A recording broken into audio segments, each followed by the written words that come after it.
Hello'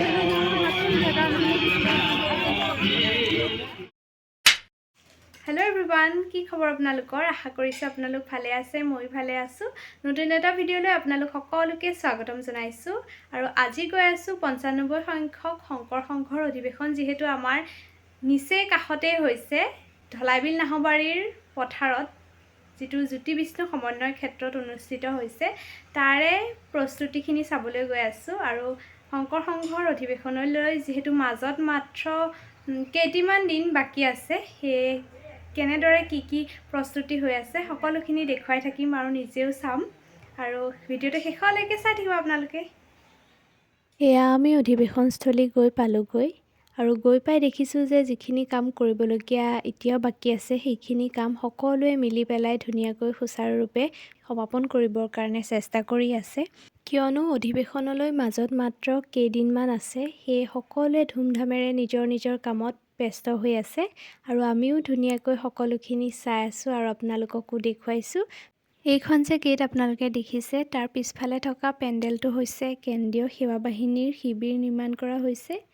আৰু তাৰ সন্মুখত এয়া পেণ্ডেল দিয়া হৈছে, তাত ভাওনা প্ৰদৰ্শন কৰিব, গীত মাত নৃত্য সকলোখিনিৰ কাৰণে এয়া পেণ্ডেল নিৰ্মাণ কৰি আছে।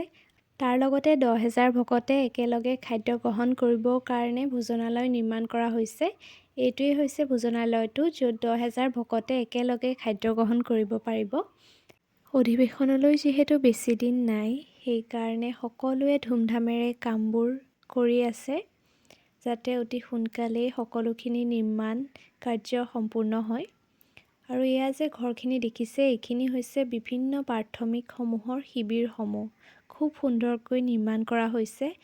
অসমীয়াত যে এষাৰ কথা আছে, চালে চকুৰোৱা, এই কথাষাৰ এই ক্ষেত্ৰত প্ৰযোজ্য হয়। কিয়নো শিবিৰসমূহেই হওক বা অধিৱেশনত প্ৰস্তুত কৰা প্ৰতিটো বস্তুৱেই বহুত বেছি নিখুঁতভাৱে আৰু ইমান ধুনীয়াকৈ নিৰ্মাণ কৰিছে, বহুত বেছি ভাল লাগিছে দেখি পেলাই। আৰু শিবিৰসমূহ চাওকচোন, প্ৰতিটো শিবিৰৰে ডিজাইনবোৰ বেলেগ বেলেগ। কোনোবাই যদি শৰাই আগফালে ৰাখিছে, কোনোবাই জুবিন গাৰ্গক শ্ৰদ্ধাঞ্জলি দিবলৈ কাৰণে বনাইছে, আৰু কোনোবাই নঙলাও দি দিছে, কিছুমানে জপনা দি দিছে।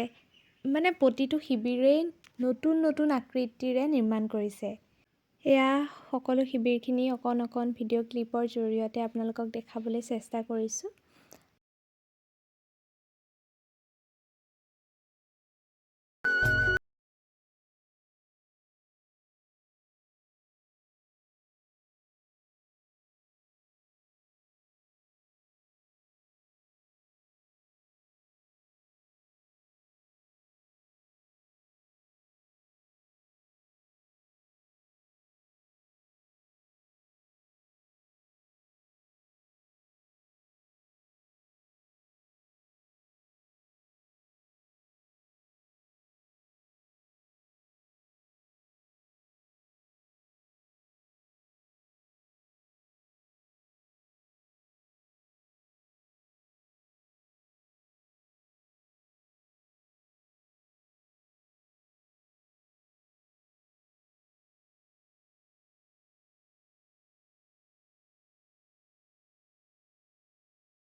এয়াই হৈছে বিভিন্ন শিবিৰসমূহৰ কিছু দৃশ্যাংশ।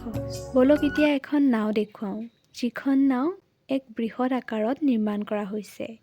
এইখনেই হৈছে নাওখন। এই নাওখনত পতাকা উত্তোলন কৰিবৰ কাৰণে বেদী প্ৰস্তুত কৰা হৈছে। অধিৱেশনস্থলীৰ চাৰিওকাষৰ পৰিৱেশ আপোনালোকক এয়া দেখুৱাইছোঁ আৰু এতিয়া দেখুৱাম অধিৱেশনস্থলীৰ মূল নামঘৰ ভাগ।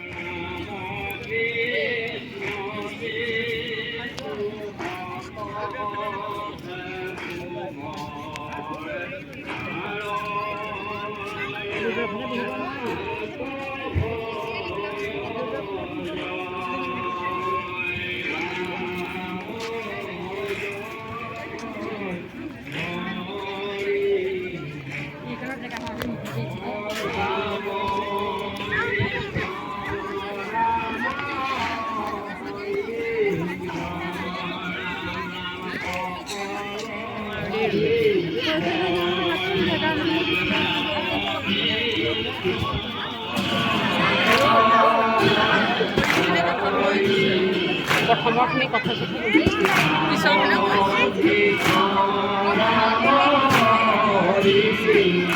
ইয়াতে কৰিব লাগে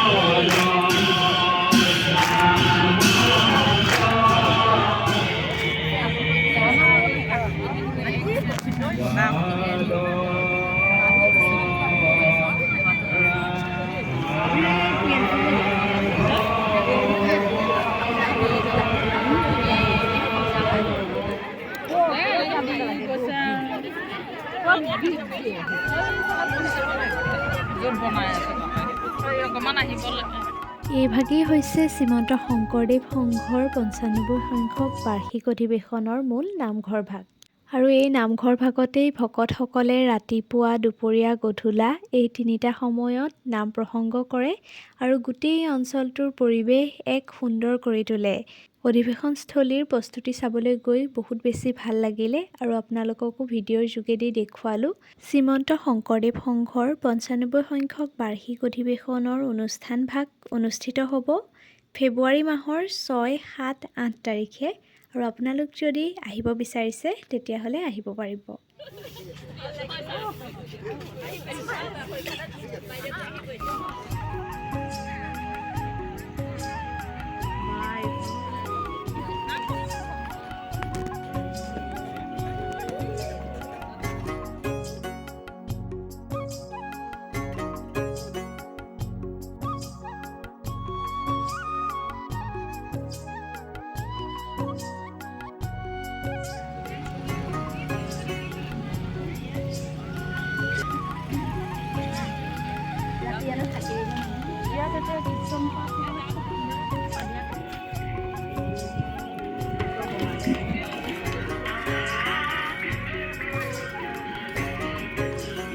ডিজাইন কৰি দিছে যে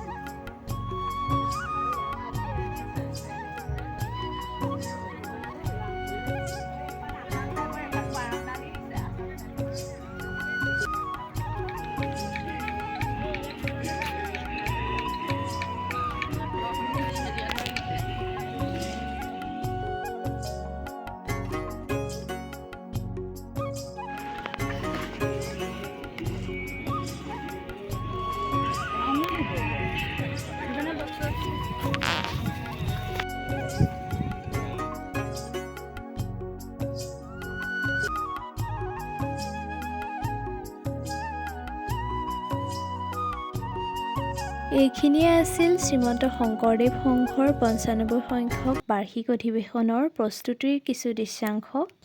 আজি ভিডিঅ'টো ইমানতে সামৰিছোঁ। আকৌ এটা নতুন ভিডিঅ'ৰ সৈতে পুনৰ লগ পাম। আজিলৈ আহিছোঁ। Bye bye.